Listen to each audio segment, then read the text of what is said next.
Hello friends, Prayag institute या educational चॅनलमध्ये आपल्या सर्वांचं मनापासून हार्दिक स्वागत आहे. आजच्या आपल्या पार्ट 8मध्ये बालमानसशास्त्र व अध्यापनशास्त्र या विषयावर आधारित आपण 30 बहुपर्यायी प्रश्न उत्तरांसहित या ठिकाणी पाहणार आहोत. तुम्ही स्वतः प्रश्नांचं उत्तर काढायचं आहे आणि टॅली देखील करायचं आहे. आणि हे प्रश्न आपल्याला शालेय विद्यार्थ्यांच्या विकासामध्ये आवश्यक असणारा विकास, वाढ व विकास, तसेच शिक्षकाची भूमिका किंवा विशेष बालकांची वैशिष्ट्य, अध्यापन व मूल्यमापन पद्धती आणि शिक्षणशास्त्रांच्या विविध पैलूंना आपण यामध्ये बांधण्याचा प्रयत्न या पार्टमध्ये 30 प्रश्नांमध्ये करण्यात आलेला आहे. यामध्ये काही प्रश्न आपले रिपीट देखील होणार आहेत, जे आपण यापूर्वी पाहिलेली आहेत. ओके, तर या ठिकाणी वेळ न वाया घालवता आपण आपल्या क्वेश्चनकडे जाणार आहोत. सर्वांनी या ठिकाणी शेवटपर्यंत व्हिडिओ पाहायचा आहे आणि जे कोणी नवीन असतील त्यांनी चॅनल सबस्क्राईब करून लाईक शेअर देखील करायचं आहे, जेणेकरून आम्हाला पुढे केंद्रप्रमुख परीक्षा असेल किंवा शिक्षक पात्रता परीक्षा असेल किंवा शिक्षण विभाग संबंधित काही भरती परीक्षा असतील, यातील अधिकाधिक व्हिडिओ तुमच्यासमोर लवकरात लवकर घेऊन येण्यासाठी एक प्रेरणा मिळेल. ठीक आहे, तर या ठिकाणी आपण आपल्या बहुपर्यायी प्रश्नांना सुरुवात करणार आहोत. यामध्ये बालमानसशास्त्राचा मुख्य उद्देश काय आहे? तर बालमानसशास्त्राचा मुख्य उद्देश विद्यार्थ्यांचा सर्वांगीण विकास समजून घेणे हा असतो. पुढचा प्रश्न आपण लगेच पाहणार आहोत. यामध्ये पहा, समान वयांच्या मुलांमध्ये मुख्यतः कोणता फरक आपल्याला दिसतो? तर समान वयांच्या मुलांमध्ये मुख्यतः आपल्याला बुद्धिमत्ता आणि विकासाचा वेग हा त्या ठिकाणी वेगळा पाहायला मिळतो. आपल्याला मूल्यांकन प्रक्रियेचा वापर हा कोणासाठी केला जातो? तर हा विद्यार्थ्यांसाठी केला जातो. शिक्षणशास्त्रात कोणत्या घटकांचा विचार महत्त्वाचा असतो? तर संज्ञात्मक, भावनिक आणि सामाजिक हा विकास त्या ठिकाणी महत्त्वाचा असतो. शिक्षक वर्गातील विद्यार्थ्यांच्या गरजा ओळखण्यासाठी काय वापरतो? तर शिक्षक वर्गातील विद्यार्थ्यांच्या गरजा जर काय असतील किंवा गरज त्यांना कशाची पडत आहे, हे सर्व कसे कळणार आहे? तर हे विद्यार्थ्यांचं निरीक्षण करून आणि त्यांच्यासोबत चर्चा करून कळणार आहे. ठीक आहे, पुढचा प्रश्न आपण या ठिकाणी पाहत आहोत. विशिष्ट अडचणी असलेल्या मुलांसाठी काय केले पाहिजे? तर विशिष्ट अडचणी असणाऱ्या म्हणजेच विशेष गरजाधिष्ठित बालकांना आपण त्या ठिकाणी लक्षात घेऊ शकतो.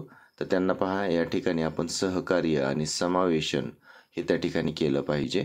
पियाजेच्या संज्ञात्मक विकासातून प्राथमिक टप्प्यातील मुले कोणत्या समस्येवर मात करतात? तर वस्तू समान राहतात, म्हणजेच एक कन्झर्वेशन या ठिकाणी ते समजून घेतात की वस्तू समान राहतात, हे त्यांचा समज त्या ठिकाणी डेव्हलप होत असतो. 8 नंबरचा प्रश्न आहे, बालकांच्या व्यवहारावर सर्वाधिक परिणाम करणारे घटक कोणते? तर बालकांच्या व्यवहारावर सर्वाधिक परिणाम करणारा घटक म्हणजे वंश आणि वातावरण आहे. ठीक आहे, बालकेंद्रित शिक्षणाचा मुख्य फायदा कोणता आहे? तर बालकेंद्रित म्हटल्यावर बालकांना केंद्रित धरून त्या ठिकाणी शिक्षणाचा विचार केलेला असतो आणि यामध्ये मुलांचा सक्रिय सहभाग हा त्याचा मुख्य फायदा असतो. प्रभावी शिक्षकाचे कोणते मुख्य वैशिष्ट्य आहे? तर प्रभावी शिक्षक कोणाला म्हणायचं? तर या 4ही ऑप्शन्समध्ये जर आपण बघितलं तर नक्कीच आपलं उत्तर एक सकारात्मक दृष्टीने आपण काढलंच असेल. पर्याय क्रमांक अ म्हणजेच संयम व सहकार्य. आता नाटक व खेळ ही पद्धत कशासाठी उपयुक्त आहे? तर आपण पर्याय बघितले तर यामध्ये आपल्याला लक्षात येऊन जाईल, नाटक आणि खेळ हे फक्त मनोरंजनासाठी नसून, परीक्षा घेण्यासाठी नसून, गृहपाठ नसून, तर हे एक व्यवहार कौशल्य वाढविण्यासाठीची एक पद्धत आपण त्या ठिकाणी आपल्या अध्यापनामध्ये किंवा विद्यार्थ्यांना घडविताना वापरली जात असते. आता विद्यार्थी कशामुळे चांगले शिकतात? आता कशामुळे चांगले शिकतात विद्यार्थी? तर प्रत्यक्ष अनुभव आणि संवाद त्या ठिकाणी असेल त्यावेळेस विद्यार्थी चांगले शिकतात. ठीक आहे मित्रांनो, मी या ठिकाणी उत्तर जे आहे हे लवकरच घेतोय, कारण आपल्याला वेळेच्या कमतरतेमुळे आपण या ठिकाणी एक 10 मिनिटामध्ये 30 प्रश्न आपण कव्हर करण्याचा प्रयत्न करत आहोत. आणि यामध्ये जर स्पष्टीकरणासारखं असेल काही तर मी त्या ठिकाणी नक्कीच देईल, ते तुम्ही नोट डाऊन करून घ्यायचं आहे. पुढे बघा, शिक्षकाने विद्यार्थ्यांवर टीका केल्यास काय परिणाम होईल? तर शिक्षकाने जर विद्यार्थ्यांवर जर टीका केली तर त्या ठिकाणी आता तुम्हीच पहा, तुम्हाला जर एखाद्या व्यक्तीनं आडवं बोललं तर तुम्हाला थोडंसं कसं तरी वाटतं, बरोबर? आणि हेच आपल्यालाच कसं तरी वाटतंय म्हटल्यावर विद्यार्थ्याला तर काय काय वाटत असेल, बरोबर? तर याच्यामुळे विद्यार्थ्यांचा जो कॉन्फिडन्स असतो तो लो होतो, आत्मविश्वास कमी होतो.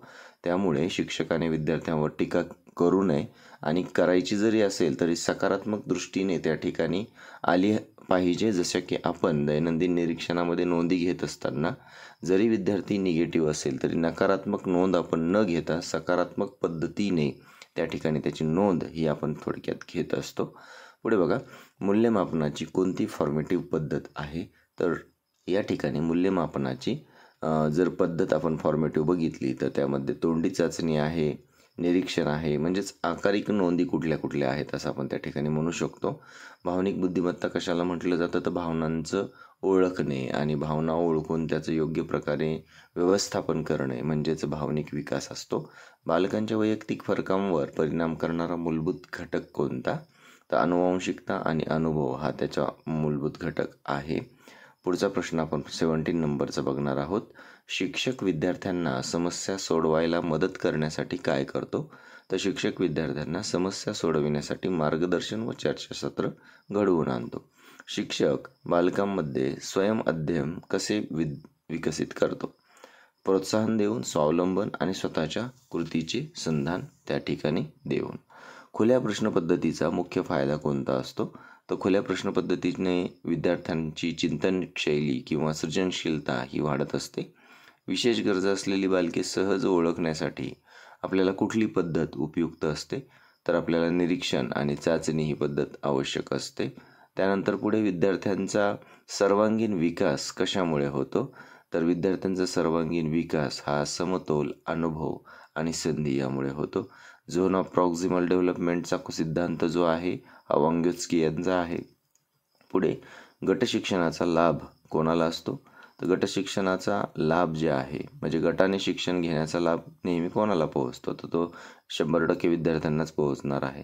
परंतु हा कशाचा म्हणजे कोणता डेव्हलपमेंट करतो मुलांमध्ये? तर सहकार्य क्षमता ही विकसित करत असतो.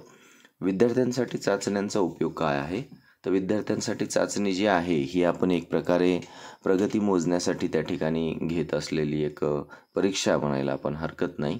भावनिक अस्थिरता जी असते ही भावनिक अस्थिरता असलेली मुले कशामुळे वर्तन बदलू शकतात? कारण त्यांना काय होतं माहिती आहे का? भावनिक अस्थिरता म्हटल्यावर त्यांना सकारात्मक वातावरण आणि प्रोत्साहन जर मिळालं तर ते त्या ठिकाणी वर्तन त्यांचं बदलू शकतं, म्हणजे ते थोडेसे स्ट्रॉंग होऊ शकतात. ठीक आहे. आणि त्यांच्या भावनिक विकासाला आपण जर हातभार लावला तर ते कदाचित त्या वातावरणामध्ये एक प्रेरक आपल्याकडून प्रेरणा घेऊन सुद्धा किंवा आपल्याकडून एखादा आदर्श घेऊन ही व्यक्ती बदलू शकते.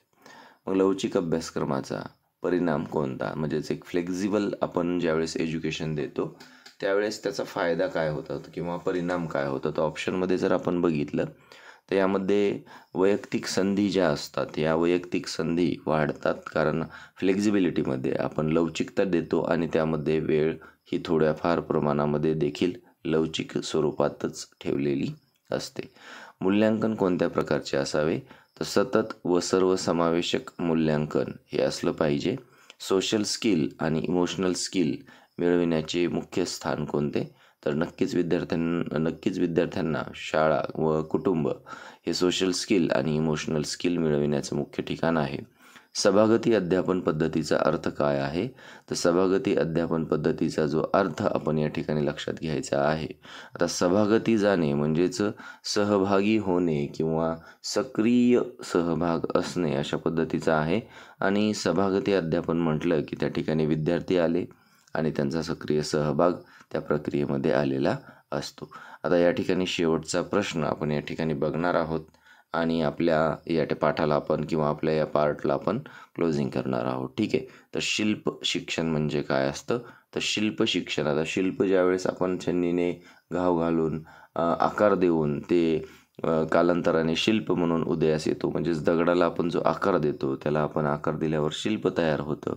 आता अशाच पद्धतीचं शिक्षण हे काय आहे? तर ऑप्शनमध्ये जर बघितलं आपण तर आपल्या या सर्व जे काही बालमानसशास्त्रामधील जी बालके आहेत त्यांच्या वर्तनामधील बदल किंवा वर्तनाचा अभ्यास आपण ज्यावेळेस करतो त्यावेळेस जीवन कौशल्य त्यांच्यामध्ये विकसित होणं हे देखील तितकंच महत्त्वाचं आहे. जीवन कौशल्य जवळपास 10 प्रकारची आहेत आणि त्यामध्ये ती विकसित करण्याचं काम हे आपल्याकडे असून यामध्ये शिल्प शिक्षण म्हणजे काय हे तुमच्या लक्षात आलंच असेल. ऑप्शन नंबर अ त्याचं उत्तर आहे. आता या ठिकाणी आपण हे 30 प्रश्न जे बघितलेले आहेत त्या 30 प्रश्नांवर एखाद्या वेळेस आपल्या येणाऱ्या आगामी काळामध्ये होणाऱ्या शिक्षण विभागामधील भरती असतील त्यामध्ये प्रश्न विचारले तर नक्कीच तुम्हाला त्याचा फायदा होणार आहे.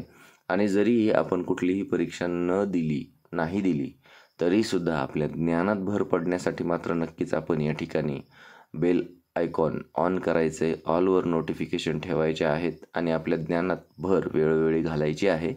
आपण फक्त परीक्षेसाठीच या ठिकाणी येत नाहीत तर आपण आपल्या ज्ञानात भर घालण्यासाठी सुद्धा या ठिकाणी येतो.